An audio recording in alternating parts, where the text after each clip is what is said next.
มาได้จ้ามารับลงทานน้ำกันจ้า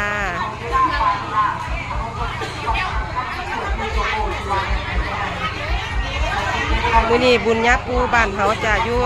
วัดภูผาแดงบ้านภูกระน้อย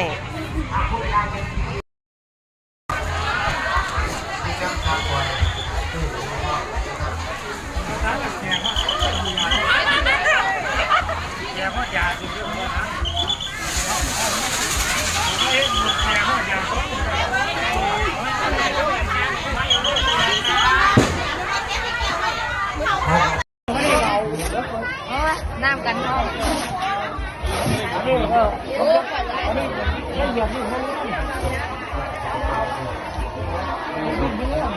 ไอ้พวกนั้นนะ